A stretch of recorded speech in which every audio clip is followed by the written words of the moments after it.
తాజ్ మహల్ కట్టింది షాజహాన్ అని ఇప్పుడు కూడా చెప్తారు, కానీ చరిత్రలో చూస్తే అది ఎప్పుడో కట్టింది, తర్వాత షాజహాన్ వచ్చినాడు అంటారు. దాన్ని దేనికి చిహ్నంగా చెప్తారా? సింబల్ ఆఫ్ లవ్ అంటారు కదా. Symbol of love.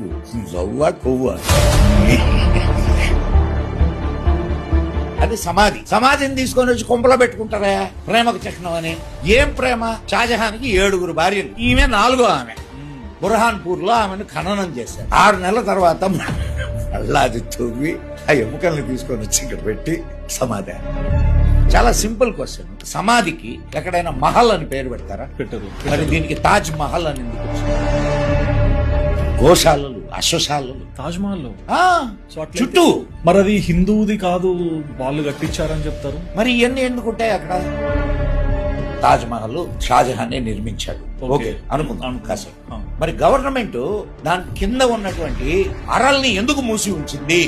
22 గదుల్ని తెరిచి చూపించవచ్చు కదా. మరి ఏం లేవు, ఇదిగో చూసుకుంటారా అని. తాజ్ మహల్ పైన గమనించావా? కలశం ఉంటుంది. కలశం పైన త్రిశూలం. ఎగ్జాక్ట్లీ. ముంతాజ్ కదా. తాజ్ మహల్ అని ఎందుకు వచ్చింది? తేజో మహాలయ. తేజో మహల్ శివుడి ఆలయం అని విన్నా, నిజమేనా? ఫ్రైడే రోజు తాజ్ మహల్ ఎవరికి విజిటర్స్ కి నాట్ అలౌడ్, అంటే ఆ కమ్యూనిటీ వాళ్ళు అక్కడికి వెళ్ళి ప్రేయర్స్ చేసుకోవడానికి అని చెప్పారు. అసలు అక్కడ ప్రేయర్ చేయడం ఏంది? సమాధి దగ్గర ప్రేయర్ చేయడం. అసలు సమాధులు కట్టడం అనేది ఇస్లాం కు విరుద్ధం. అవునా? అక్కడ పోయి ఎవడు నమాజ్ చేస్తాడు? దర్గాకు పోయి నమాజ్ చేస్తాడు ఎవడైనా?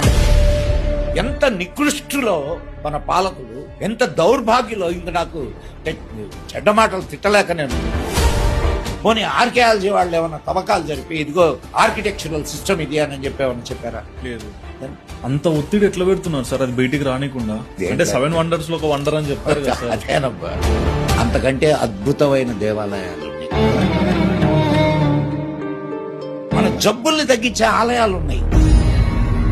ఎక్కడానికే కష్టమైనటువంటి ప్రదేశంలో అంతంత పెద్ద రాళ్లను పెట్టి అంతంత పెద్ద కోటలు ఎట్లా కట్టారనేది నువ్వు ఊహించలేవు ఈ రోజు. నృత్యం, సంగీతం, సాహిత్యం, శిల్పం, చిత్రం.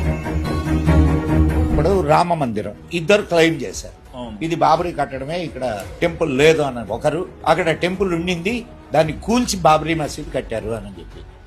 అప్పుడు ప్రభుత్వం ఏం చేసింది? టెస్ట్ చేయించింది ఆర్కియాలజీ వాళ్ళ చేత. దానికి సంబంధించినటువంటి టెస్ట్లన్నీ చేయించి అక్కడ మందిరం ఉండేది అనే సంగతి తేల్చింది. అట్లా ఇక్కడ జరగలేదు కదా. జరగట్లేదు ఇప్పుడు వరకు కూడా. జరగదు ఇంకా కూడా. నువ్వు కళ్ళు మూసుకొని ఉన్నావుగా. చరిత్రను తెలుసుకోలేకపోతే భవిష్యత్తును నిర్మించుకోలేవు.